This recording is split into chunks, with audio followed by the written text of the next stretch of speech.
We're going to try this again. Here we go.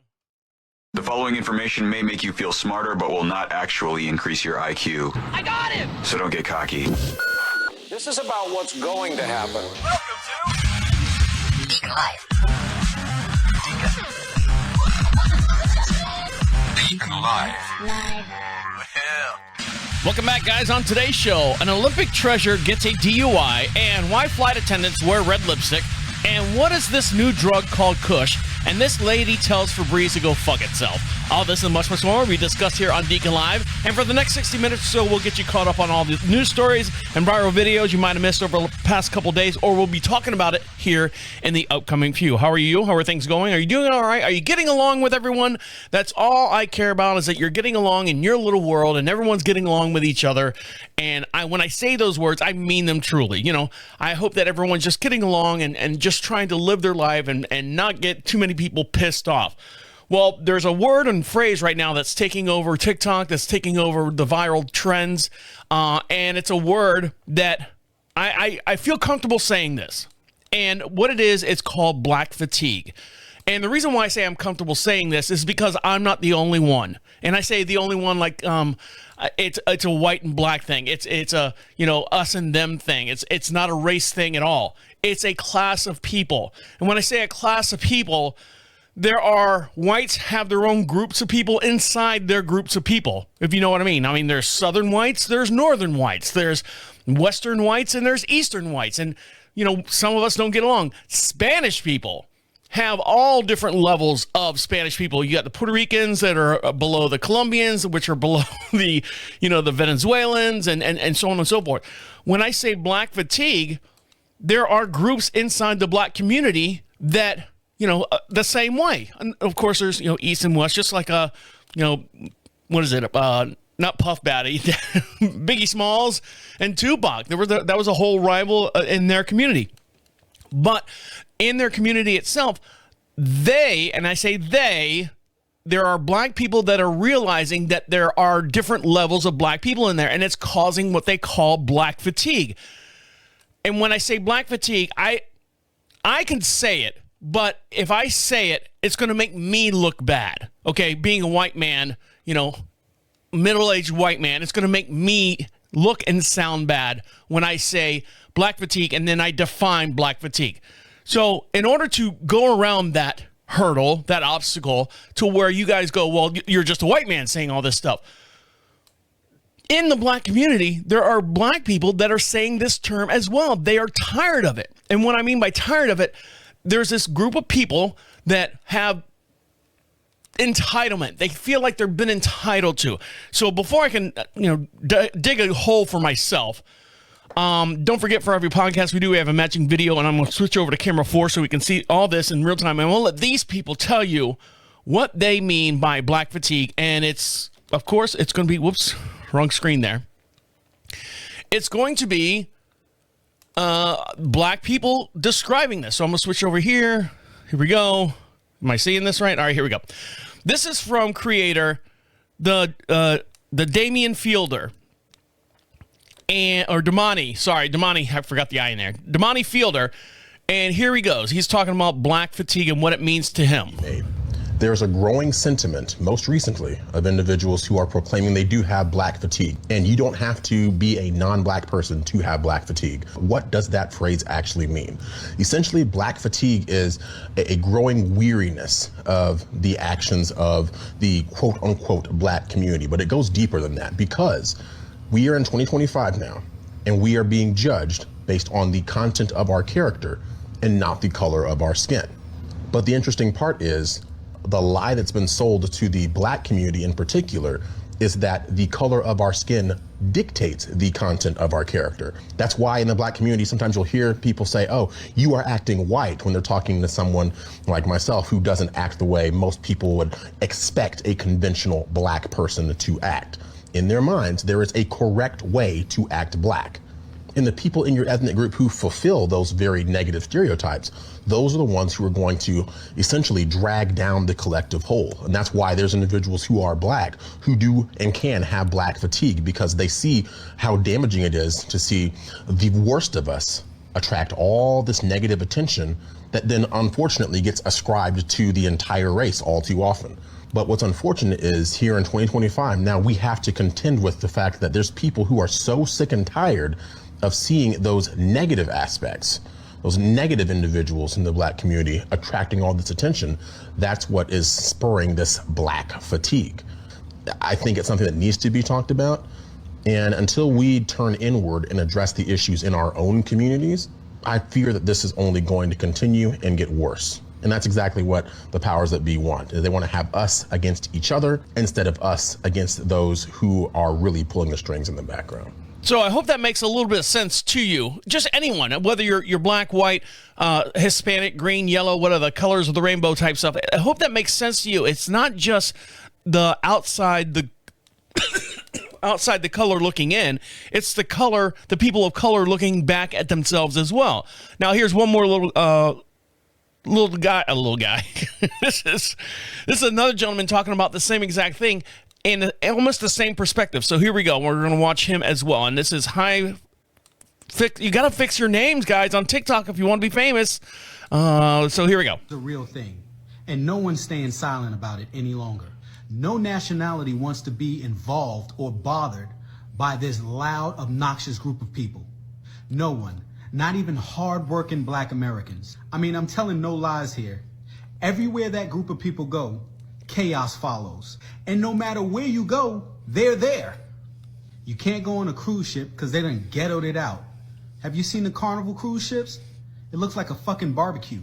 There's nothing wrong with a barbecue. It's always the same group of people. You know, loud, bonnets, pajamas, big-ass eyelashes that flutter. You know.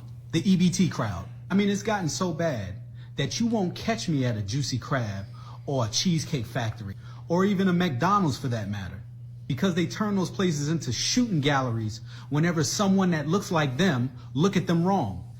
They have mastered the victim card. Everyone's against them. There's oppression everywhere, and it's always the white man's fault, never their own.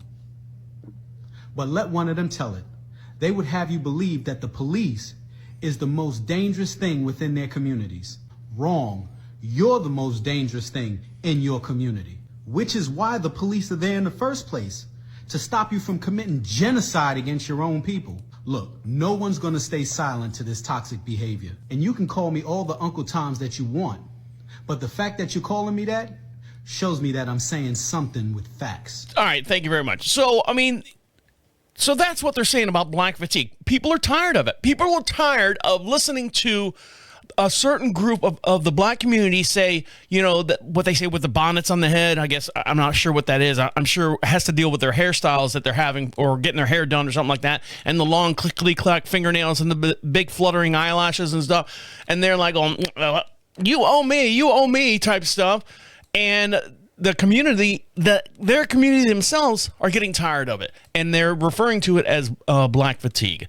So there you go. That's what's taking over some of the TikTok feeds out there. So if you see that, I saw it recently earlier this week, and I don't know if videos are being taken down, but it's getting harder and harder to find those clips, the videos that of people, you know, expressing themselves as far as the black fatigue and saying, you know, what it means and what's wrong with it. I don't know if TikTok's taking it down. I don't know if, you know, the blue party is making sure that doesn't get out there, because, you know, you've heard these stories time and time again that the blue party is pitting the minority parties against themselves and telling it that, no, it's the rich white man that's making you this way. It's the rich person with all the money on the other side of the table there, on the other side of the aisle, that's making you this way. You should stand up and fight for that, or whatever they're telling those people. I hate to say that.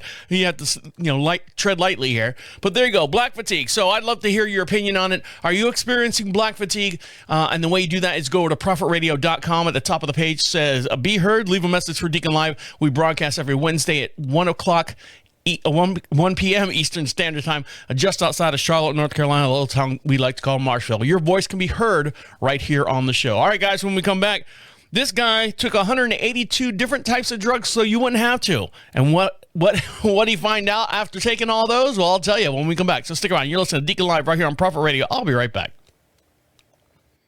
Welcome back to Deacon Live. We'd love to hear from you, and the way you can be heard right here in the studio alongside of us, your voice can be heard in the studio. The way you do that is go to Prophet Radio, PROPHET radio.com. At the very top of the page says Be Heard. Click on that as if you've got a microphone on whatever device you're listening to us on or at. Speak right into it. Comes right to our inbox, and we'll play it on this podcast if you get it in soon enough. If not, we broadcast every Wednesday at 1 p.m. Eastern Standard Time. You can get it on the very next podcast. And for all those future listeners out there, if you're just joining us for the first time, welcome.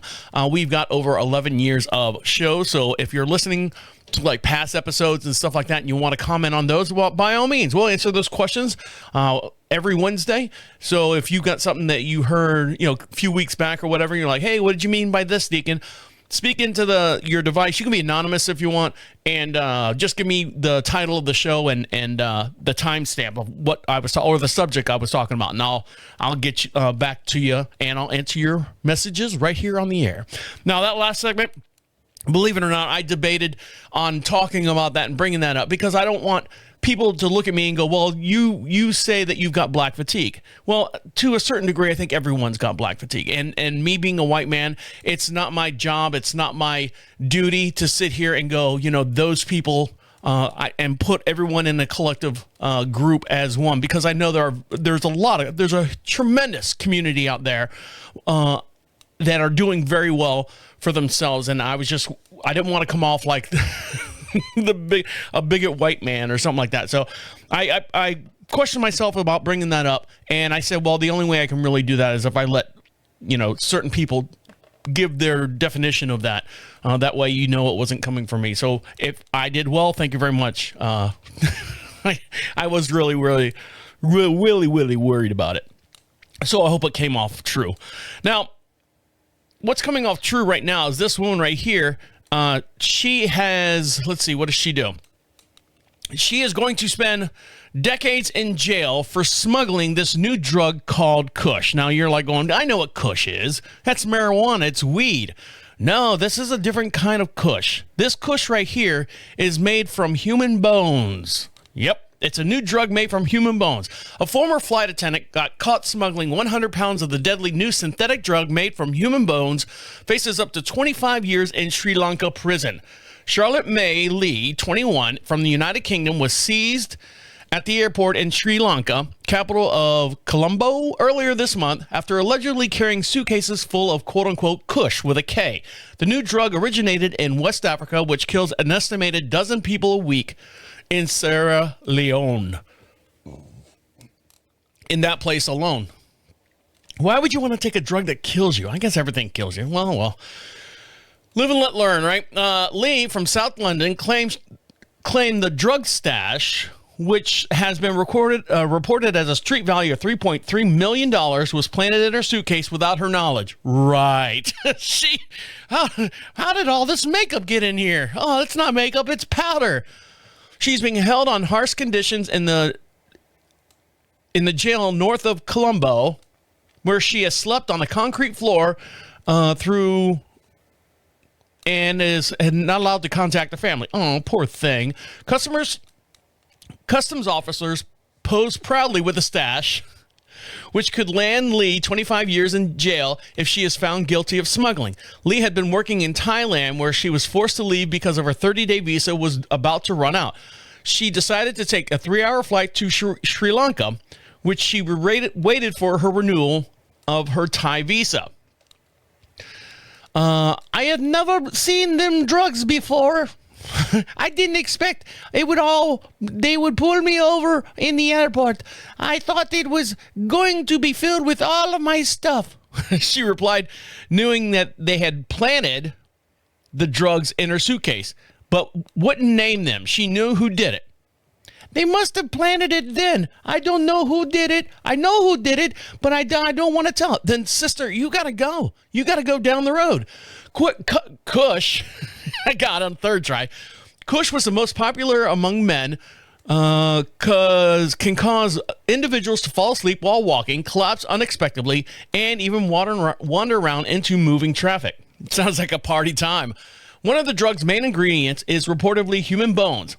In the insanable And the insatiable desire for the substance has even led to ghoulish grave robbers raiding some cemeteries in Sierra Leone to gather up bones. The country's president declared a state of emergency over the Kush last year, while security reportedly had been tightened over graveyards to stop the digging up of skeletons. So, how do they make drugs out of human bones? What is the active ingredient in the human bones? What is that about? I mean, if you're really into Kush, you just start gnawing off there you go. You start gnawing off your arm. You turn into a zombie. Hence the zombie apocalypse, where they have to eat the bones because they're high on Kush. Nailed it. Send me a check, someone. There you go. That's why they have to eat the body parts. They're high on Kush. They're not zombies. They're just drug addicts. Nailed it. All the holes in all the different shows are now falling apart. This gentleman right here was falling apart, sorta. A man who's tried 182 different drugs shares which one gave him the worst trip of his life.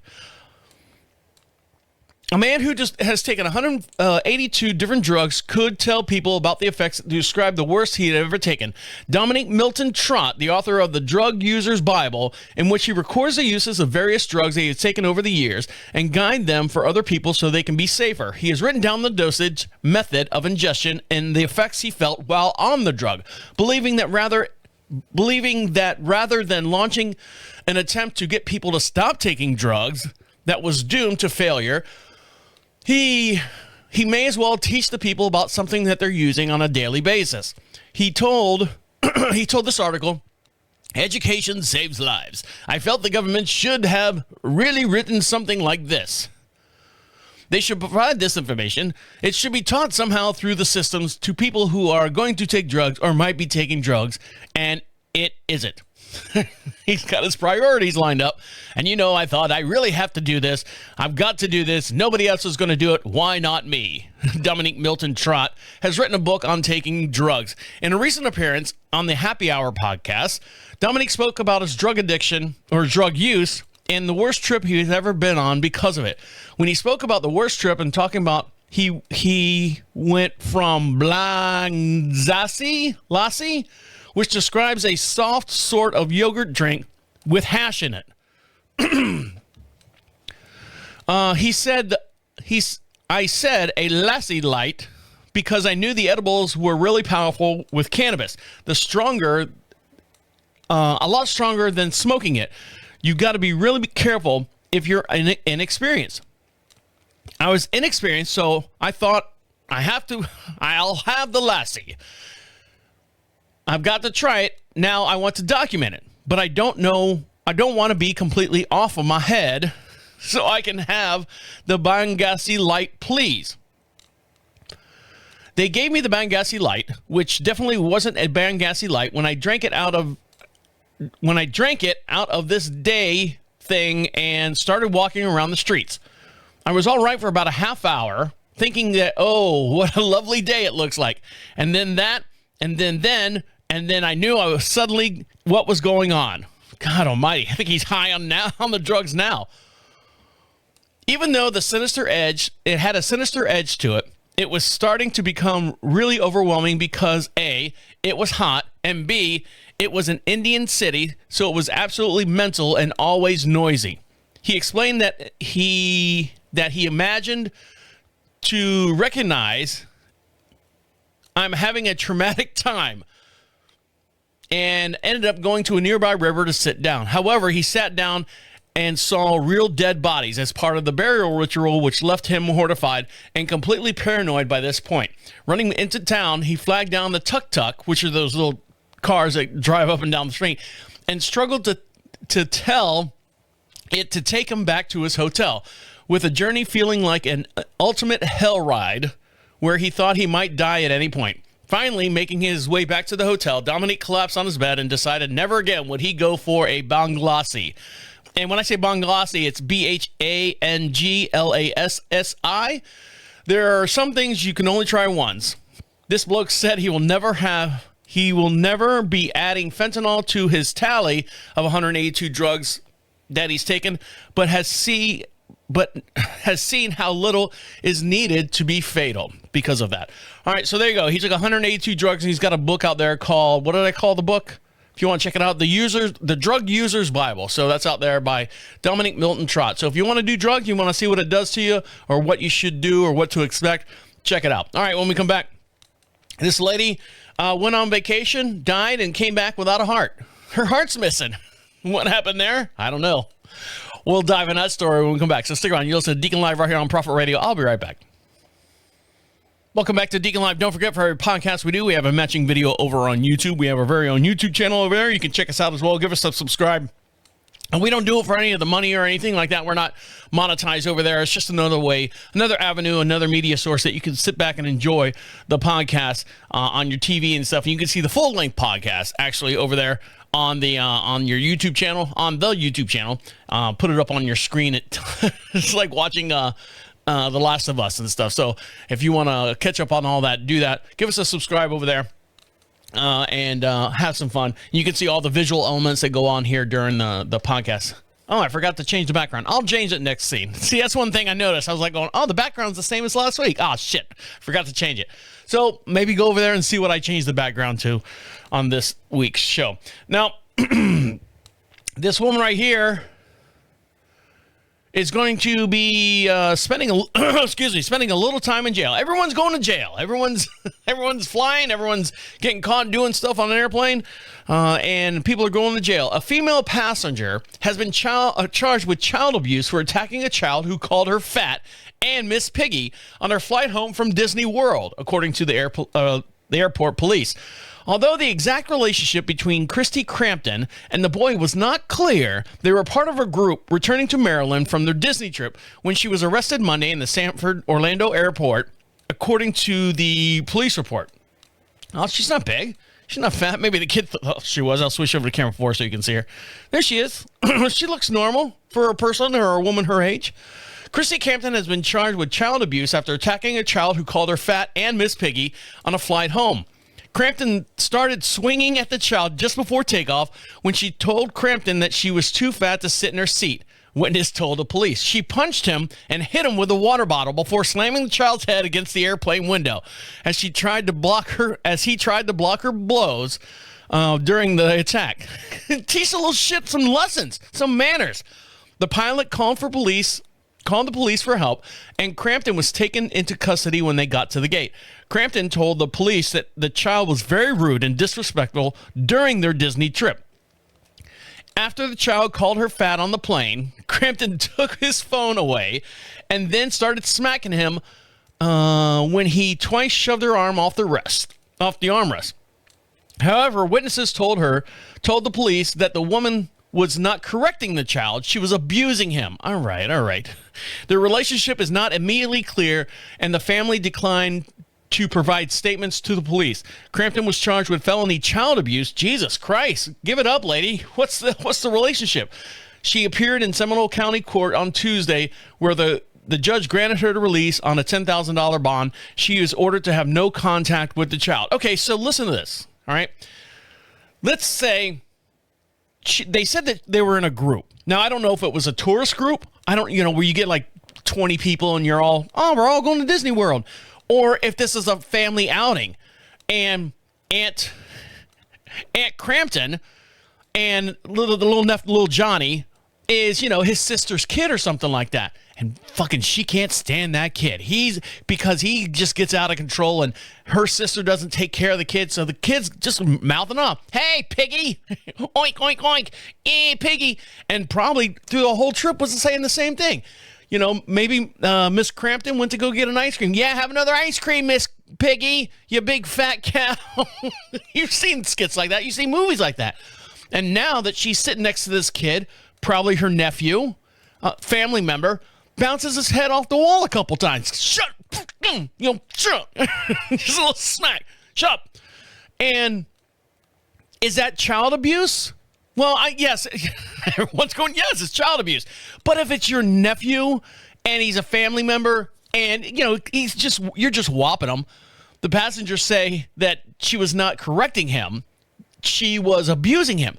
Now, that's where I'm going to lean a little different.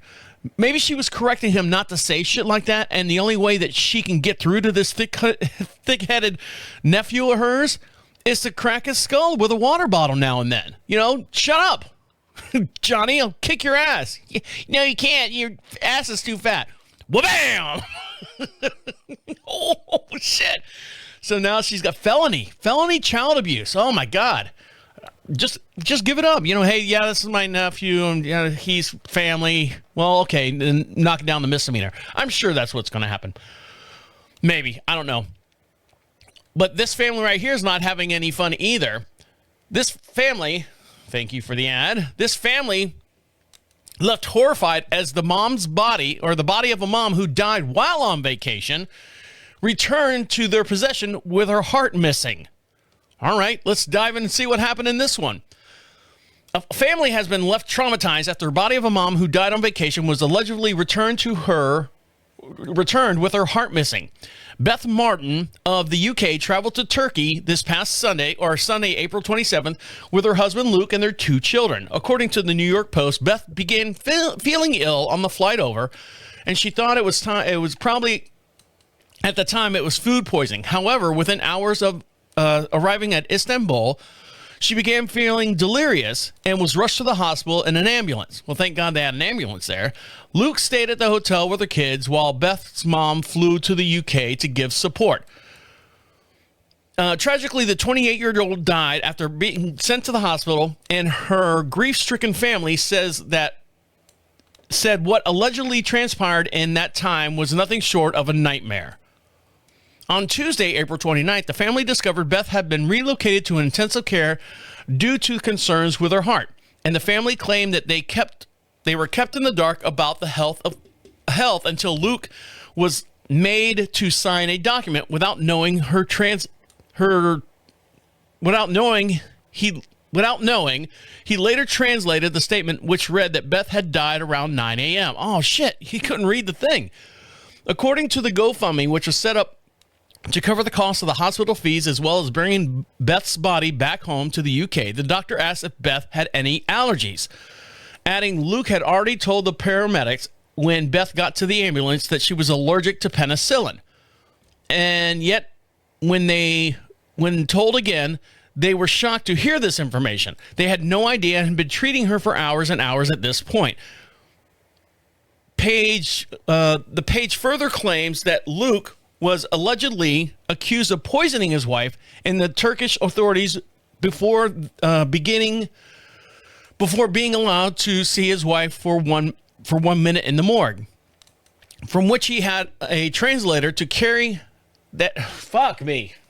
From which he and his translator had to carry her body in a bag through the hospital. Jesus Christ. Let me read that whole thing again. Sorry, I got to read this whole thing again. The page further claims that Luke was allegedly accused of poisoning his wife by the Turkish authorities before being allowed to see his wife for 1 minute in the morgue, from which he and his translator had to carry her body in a bag through the hospital. Luke stayed for another 2 days in Turkey to escort his wife's body back to the UK and into the care of the British coroners, which they revealed that her heart was missing. Her heart, the piece... oh, God. The fundraiser alleges that the Turkey hospital removed it with no explanation or consent, claiming they have invaded her body and taken her heart. Her heart, the piece of Beth that was more treasured by more than any other, the piece of her that stopped for a moment when she heard her child's first word, the piece of her that skipped a beat when she said "I do" at her wedding, the piece of her that pumped viciously,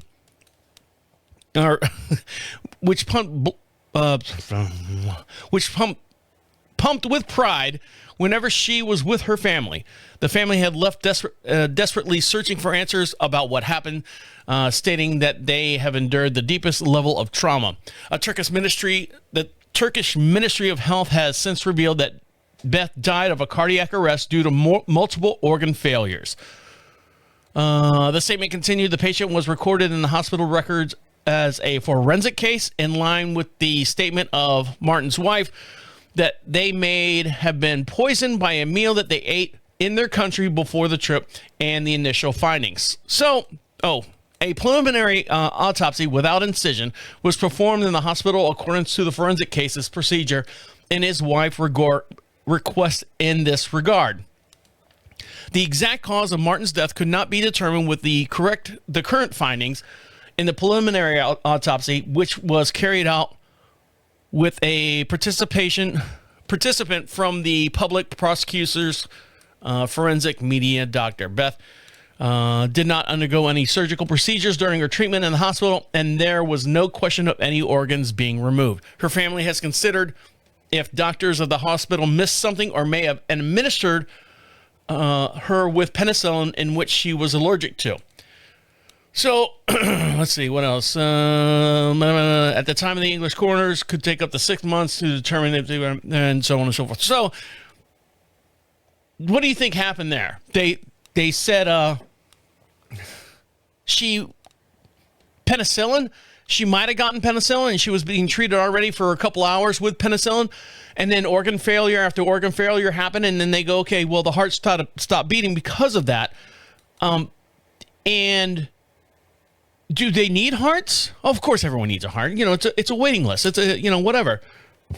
But when you're in those third world countries and stuff, they'll strip you for parts. And when they got all the way back to the UK, they were like going, hey, she's missing her heart. And they were like going, well, where'd you leave it? Well, she had it in Turkey. And, no one's going to help them over there. It's all going to be a big cover-up. And there's no records, or the records are, in different languages and misinterpretation and stuff. So, unfortunately, she has returned back to England or the UK, and they stripped her of her heart. Be careful. Tag your organs. Put those Apple tracers on them. When we come back, one of our national treasures here in the United States, an Olympic athlete, unfortunately got pulled over for a DUI, and you're like going, oh, come on. You were on the Wheaties box. You were it. You were the biggest one. I remember having a crush on her. So it's a female. Or is it? So stick around. I'll tell you which one it is when we come back. So stick around. You're listening to Deacon Live right here on Prophet Radio. I'll be right back. Welcome back to Deacon Live. You want something for free? Well, I'll give you something for free. You don't even have to sign for it. All you have to do is go over to Prophet Radio, PROPHET radio.com. At the very top of the page says free swag. Pick yourself out something over there. We ship them in the whole United States. You can see all the different fine programming that comes out of this podcast or out of this studio. You can go grab yourself something over there. We got some magnets, some stickers, I think some free earbuds or something like that over there as well. They got a couple left in the studio. It's just their way of saying thank you for listening to all the fine programming that comes out of this studio. Now, I never liked a hot shower growing up until I moved to North Carolina. And those cold winter nights, man, I love a nice hot shower. It gets my bones to the core. Good enough for making kush or something like that. But I'm from Florida, so a nice cold shower. I couldn't do hot showers in Florida, but up here in North Carolina, I appreciate a good warm shower. Not too hot, just a nice warm shower. But doctors share the reason why women have their showers so much hotter than men. It's not just biological necessity for women to have hot showers, but it's a survival tactic. Doctors have shared the reason why women apparently love to get burned alive while they shower. When women typically shower, they've got their shampoo, moisture, exfoliant, hair mask, and, it's pretty much a day spa for them. Most guys, when they use shower, it's shampoo, in and out, and they're out in 3 minutes. Amid this serious lack of hygiene, do we envy women for being able to take such good care of themselves in the shower? But one thing we'll never be able to get out of our heads is why girls will be able to withstand and enjoy a very, very hot shower. Well, NHS doctor Karen Raja insists that it's not just a biological necessity for women to take hot showers, but a survival tactic. Over on his TikTok video, Karan, sorry. I've seen Karen so many times. It's Karan. Sorry. My bad. He responds to a video shared by Micah and Sarah where they where Micah jokingly puts his hand in a pool of hot water or a pot of hot water so that he can one day shower with his wife.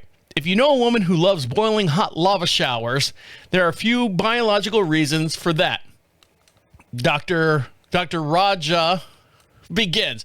So let's let him explain it. So I'm going to go over to camera 4, and you can see this in real time as we're talking about it here on the air. So here we go. Why do women like the hot showers? And he puts his hand in the pot or whatever. All right, get on with the explanation. Got it. A woman that loves boiling hot lava showers, there's a few biological reasons for that. On average, women have a higher core body temperature than men, so you'd think that keeps you warmer. Well, when your core is warm, anything cold, like a chilly room, feels even colder by comparison. If the temperature gap between your core and environment is bigger, you feel it more. Now add hormones into the mix. Estrogen can actually reduce blood flow to your extremities, your hands, feet, and even your earlobe. That's why they often run 3 degrees colder than men. So even if your core is warm, your toes feel like icicles. And it gets worse during ovulation when estrogen peaks. If you're on hormonal birth control, same deal. Estrogen stays elevated, meaning your cold sensitivity might be dialed up even more. This scientific misery has one more gift. On average, women tend to have a lower metabolic rate than men, so your body produces less heat overall. So those geothermal showers are less of a preference and more of a biological necessity and survival tactic. Did you get that? So it's the women's fault. It's their biological innards that make them want to have nice hot showers. Not just because they want to relax themselves. It's just because it's a nice hot shower. You know what I mean? I like a nice hot shower. My wife, I think for the most part, she likes that too. Oh, I've changed the background. Oh, that trips me out, the background, if you're watching this on the YouTube video. I feel like I'm being pulled over in space. You can see that over there on the YouTube channel as well.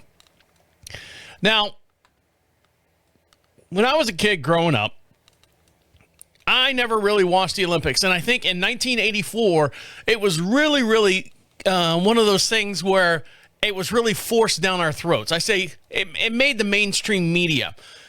All because of this one little girl. Her name was Mary Lou Retton. She, no matter what she did, she won America's hearts. She got 10s and everything, and she's just this little cute little spunky little girl. I did have a little crush on her, but I was like, I don't know, 14, 15 at the time. Oh, look, there's a pretty girl on the screen. But unfortunately, the Olympic gymnast champion Mary Lou Retton was arrested for a DUI earlier this month. The 57-year-old was charged with driving under the influence of alcohol and controlled substance or drugs, one of the three. Take your pick. On May 17th, after police responded to reports of someone driving a Porsche erratically.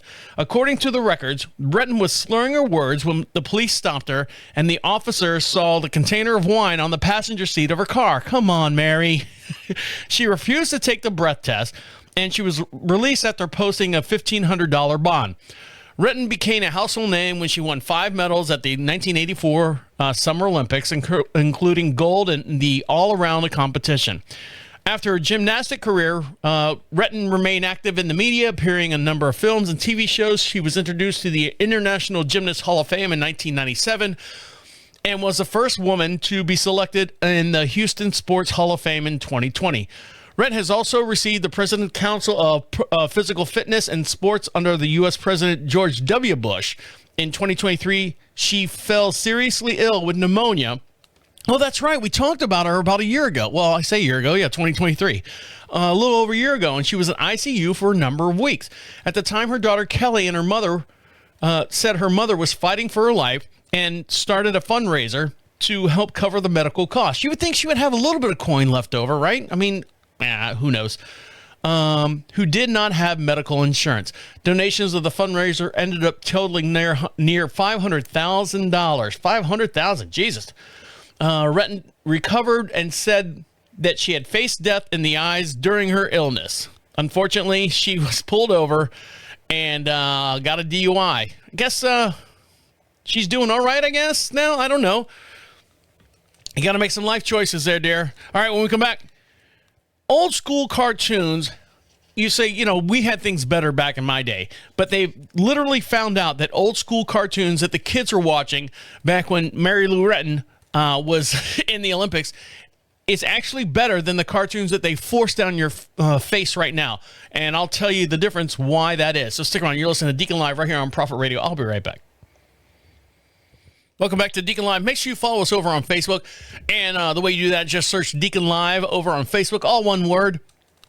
And you're like, well, what's the advantage of going over to Facebook? Well, one, it's a dying platform, so someone's got to keep Mark Zuckerberg in check there. And two, if you're not watching us over on the YouTube channel, we do post some of the articles that we have over on the Facebook page, and you can see everything in real time and read all the errors and stuff that I messed up while reading the articles. And you can share them and stuff too. So if you want proof, no, the deacon said this on the show. Oh yeah, prove it. And then you can share the articles and stuff that we talk about here on the air, and you can check that out over there on Deacon Live on Facebook.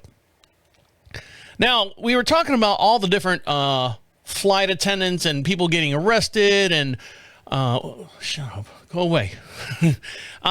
Going away. Flight attendants, nightmares, flight attendants, airplane nightmares, all the other stuff. It's a traveling show. And so they say, have you ever wondered why flight attendants wear red lipstick? And I said, no, I never noticed they even wore lipstick at all. Well, flight attendant shares the real reason why she was taught to wear red lipstick while on duty. A flight attendant reveals why she was given the odd explanation during her training as to why females should wear red lipsticks during the flights. Yeah, what about the males? What kind of lipstick are they wearing? Have you ever wondered why they wear red lipstick? Of course you have, but the true reason might prove to be more of a surprise than what you are expecting. While it is true that airlines often expect their staff to look suited and booted as they represent the company with all interactions with the public, the reason for the lipstick really isn't a fashion statement. A former flight attendant, Heather Poole, explained has spent almost 2 decades of flying for major U.S. airlines, detailed the inner workings in her memoir, Cruising Altitude. While she didn't name the airline, she did reveal that the company was big on presentation and grooming. I wonder who that is. Delta, maybe? I don't know. I don't fly Delta. She said the first day of training was all about grooming. It's common knowledge that the flight attendants must be willing to do 2 things: cut their hair and go anywhere. Cut their hair. There you go. Cut your hair and go anywhere. That's our motto, right? Let's see. She added that the airline had particular rules about hair and the work that she had to meet their whatever standards. All right, got that. Let me get through this article, please. She also pointed out that during the training, there were also specific rules about wearing lipstick, especially red lipstick. She said lipsticks at the flight attendants training was very serious business. It had to be worn at all times. She added that a classmate eventually came up to her and questioned this, instead wore one that was very close to her glossy nude. That was a glossy nude color. However, reasoning given by the instructor came as quite a shock. The instructor said, so passengers can read our lips during an emergency. None of us knew if he was serious. The idea of being in emergency situations, passengers will be better able to focus on red lips of the airline stewardess if they can't hear them. But as well as this, some of the airlines favor red lipsticks for the image it presents. An image of an authority and indicates that the flight attendants are in control of the situation. However, some aviation experts admit to keeping skeptical and safety explanation. Veteran flight attendant Sydney Ashton spoke to Reader's Digest and said that she had never heard of the lipstick being used for safety purposes, and added, these days, if you see someone wearing bright red lipstick, it's just a style choice. So next time you're traveling on a flight, might be worth checking out. The flight attendant was giving the same explanation as to why they wear red lipstick. So you imagine that? Bing, bing. Yes, can I help you? Yeah, I was just wondering, I read this article on this podcast, and I was, Deacon Live, it's a really good show, you should check it out. I was just wondering, ma'am, is your red lipstick a style choice, or is it like a like a safety thing, because I want to know, like, if the plane goes down, should I be looking for those ruby red lips to help me get me to safety? Sir, would you like to come with me, please? They throw him off the plane. No, but that makes sense. I know a couple flight attendants and stuff. I'll have to ask them if that's what they wore. I don't know. It's weird. It makes sense. Next, we'll be putting those raver gloves with the little light, the blinking lights on their fingertips. Come this way.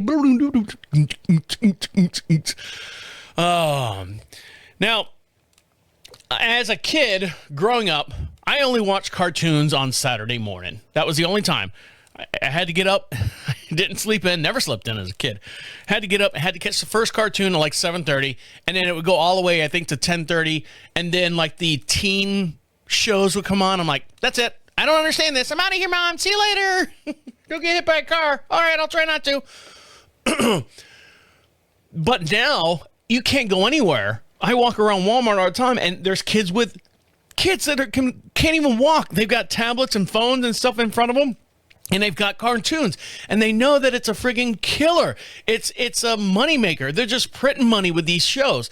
But this mom right here decided to go back to her roots, and says that her mom swapped out her baby's modern cartoons for 90s classics, and the results were fascinating. The biggest surprise, his sleep improved. His sleep improved. Nobody needs convincing that cartoons of yesteryears just hit different. They are miles away from being noisy, uber colorful, fast-paced, overstimulating, and it shows that kids might watch than today. Oh, gosh. More a little bit. Okay. As it turns out, they might just be superior for getting kids to actually relax. The discovery was made by a mom when she introduced her toddler to one old school shows like Bear in the Big Blue House, Arthur, Dragon Tales, and more. Her grand experiment led to some pretty fascinating results. For one thing, she noted that while her child enjoyed watching these programs, there was no adverse reaction when she turned them off. He didn't fight, he didn't get upset, and he went back to playing. See, that's what I'm talking about. But perhaps even more importantly, she noticed that his sleep improved. He slept better. You pick out the grammar. That's right, parents. With this thought to put to bed. That's right, parents who with tough kids to put to bed, listen up. Lauren attributed to the fact that, generally speaking, 90 shows are much lower stimulating, but also more heavily focused on helpful lessons and creative exploration. Sure, there's still shows that do that, like Bluey, but nowadays, having a slower pace, softer, cooler palette, and more subdued soundtrack is certainly no longer the standard. In fact, experts have long warned against a drug-lot dopamine rush of contemporary cartoons, which might offer endless amounts of quick entertainment, but not allowing for kids to actually process what they're watching and continuously leave them wanting more. I gotta watch what happens. Almost like the creators of these shows are more interested in getting views and earning money than basically serving a need. Nah, that's crazy, right? That's not right. Adding to the problem is that now anything with a screen can suddenly be turned into a TV. This heightened accessibility means that once seemingly innocent, totally mundane pastime can turn into a problem. But luckily, parents can control what their kids are watching, seeing on their tablets, on their TVs, on their phones, and everywhere else. But since 90s classics are available to stream, it's less stimulating yet more engaging shows that are always on hand. So Lauren was kind enough to share her master list. So here's her master list. Let's see. They've got Bear in the Big Blue House, never saw it. Out of the Box, never saw it. Little Bear, nope. Franklin, I forget. Arthur, I saw that a couple times. Roly Poly Ollie, Clifford, The Magic School Bus, Berenstain Bear, Dragon Tail, Wishbones, and Mr. Rogers' Neighborhood. Oh, a tried and true classic. So, and as a bonus, some kind of something kind of from our childhood. The book Away, but a newer show. Okay, I got it. Besides the fact of these shows might be overall better for kids, there is something special about rewatching these loved one shows from our childhood. I never watched these shows. My childhood sucked. And seeing the positive effects that they continue to bestow. It's one of the most times where we can say they didn't make them like they used to, or they don't make them like they used to, truly carry some weight. So, bragging rights and all. High Octane Kids shows probably aren't going anywhere, but it's nice to know that you have options. And when it's time to rewind and wind down and soothe their little nervous systems, you can always turn to Author calling out your name. All right, guys, when we come back, one more little segment and we'll wrap up the show. And what's a good color to paint your ceiling if you don't want bugs outside or outside your outside ceiling? I'll tell you when we come back. And I saw it and it works, I guess. I don't know. I make up a lot of shit, but stick around. We'll dive into that when we come back. You're listening to Deacon Live right here on Prophet Radio. I'll be right back.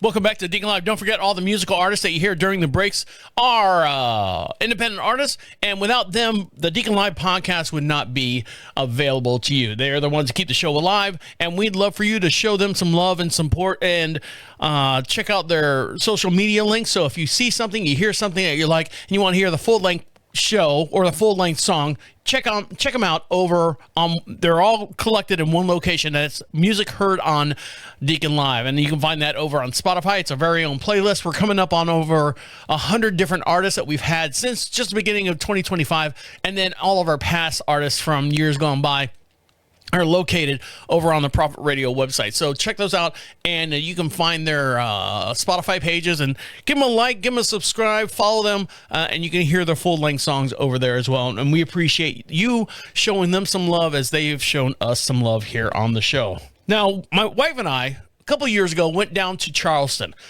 and we did the tours. We did the train ride. We went down to the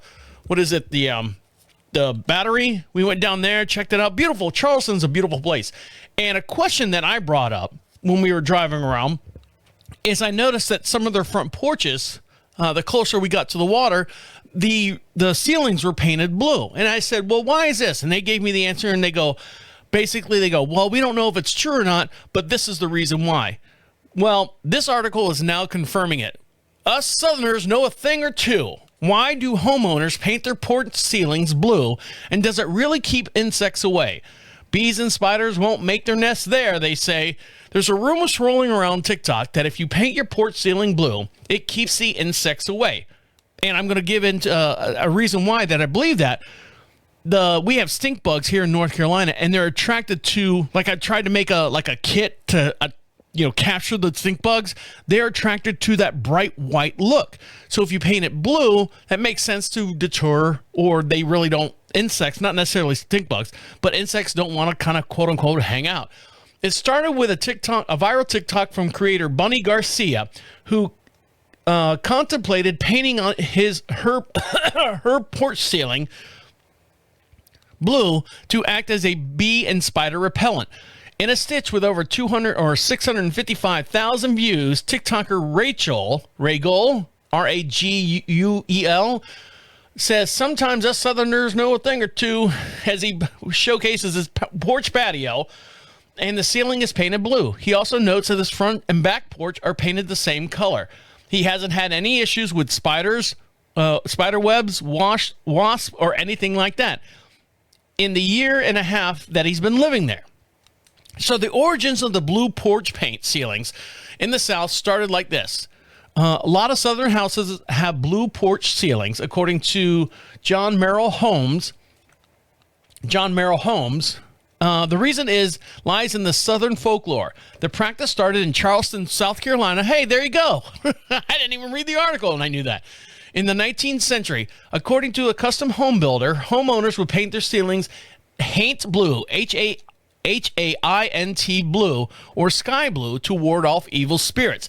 Then, thinking that was the color that symbolized the water, they believed that spirits could not cross over the water. All right, hocus pocus. Painting the porch ceiling blue was also simply a Southern tradition. While blue porch ceilings are not proven to deter insects, they are understandable reasons for why people think it would. According to the same guy, blue paint often contains a lieback then. I don't know. Blue paint often contains lye, L-L-Y-E, back then, and lye is a insect repellent. These days, the color itself is unlikely to repel bugs, but if you can still get a certain paint mixtures containing the insecticidal properties, it'll help. All right.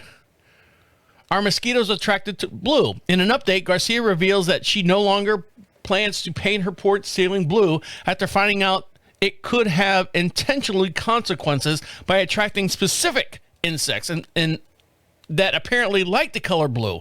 Mosquitoes. Well, we don't have too many mosquitoes here. We have a bat house.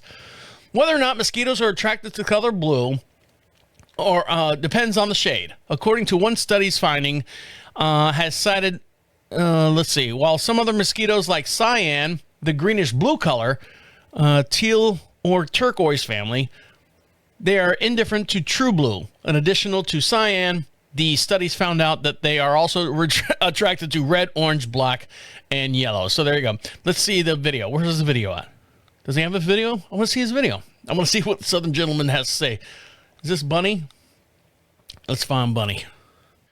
Well, here's her thing. Where's her ceiling? Where's her ceiling?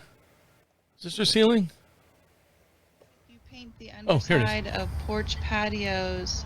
Here it is. The reason why part 2 hasn't been put up yet. Someone suggested in the comments I make a GoFundMe so that we can hurry this thing along. If you would like to donate or help add, that's up to All right, now she's looking for money to help pay for the paint. That it? And look, here's the thing. I don't see enough people calling out other people's back. Okay, let's go find the other guy. The other guy might be a little bit more. Oh, well, fuck it. We'll carry on.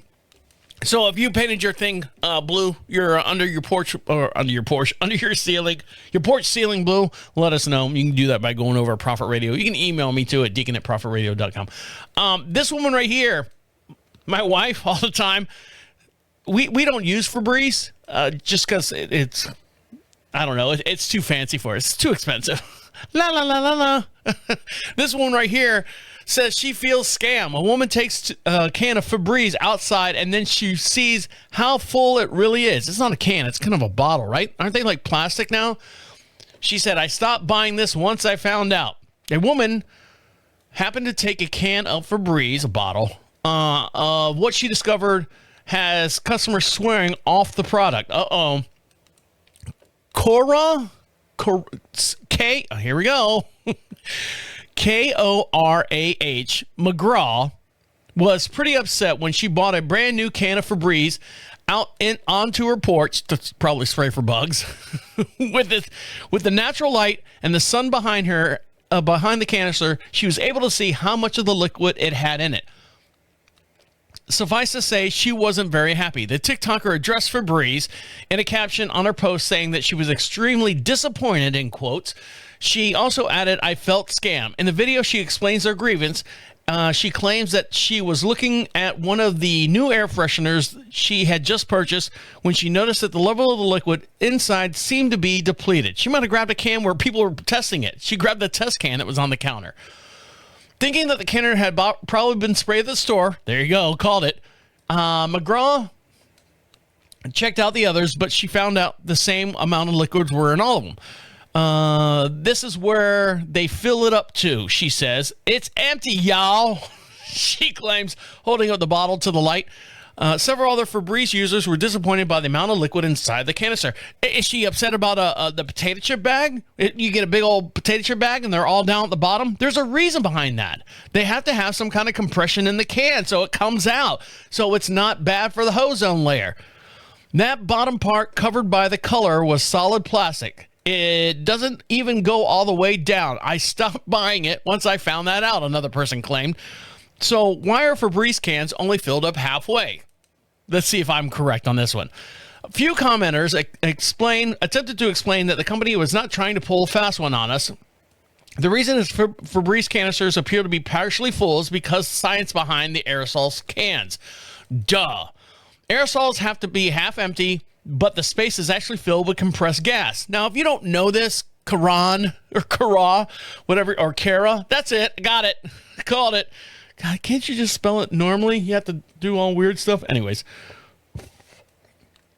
This is a gas that acts like nitrogen, acts as a propellant, pushes the fragrance spray in a safe and even manner. So let's see what she's saying here. Here's her video. All right, hold on. Hold on, girl. Hold on. Let me refresh, because she's all getting all crazy. Now, this is from her TikTok page called pretty_chia. And hold on. I don't know, girl. Here we go. I'm going to switch camera 4 so we can all see this. We can all be friends. So here we go. Here's Pretty Chia. He's really been getting over on us. So at first I was looking at this one like, damn, they was spraying the fuck out of this in the store. Then some said, look at all of them. This is where they fill their Febreze up to. Like, and I grabbed from the back. Look at that. Are you looking at it? Y'all. When I flip it over, it's empty. And it's the same amount in all of them. It's empty, y'all. It's not empty. All that space. Look at that. It's half full. Wow. So, all right, let's go back to me now. So, first of all, welcome to the planet. Second of all, physics next physics lessons will be in room 101, so you might want to show up there. And third of all, it's not a scam. If it was a scam, they would not be as popular as they are today. Yes, it's half full because the other half is filled with the compressed gas. Don't tell her that. I paid $4 for this thing. I want a full can. You can have a full can, but then you're gonna have a trigger spray bottle, and you're oh God, I could be really bad at doing this, and your hand needs a workout. You're gonna have to pump the stuff out with your hand, like Windex. Do you want to spray the house with a Windex bottle and have to? No, I want it to come out nice and smooth. Okay, well, there's a trade-off on that, girlfriend. So there you go. All right, guys, if you enjoyed the show, make sure you follow us over on Facebook. That's DeaconLive. Make sure you give us a subscribe over on our YouTube channel. Like I said, it's just another media source, another media outlet for you to watch and enjoy the whole entire podcast over there on YouTube. Search DeaconLive Podcast. And if you want to email me at any time, you can do that as well. Just email me at deacon@prophetradio.com. All right, guys, I'm going to let you get back to doing what you got to do. My name is the Deacon, saying goodnight and goodnight. Wait. Come back. This is the end. The absolute end. Écoute-moi. Look at this. My beer is half empty. It didn't come up to the lid. Fucking morons. And they get 600,000 views. For what? For stupidity. All right, guys. See you. Take care. Bye.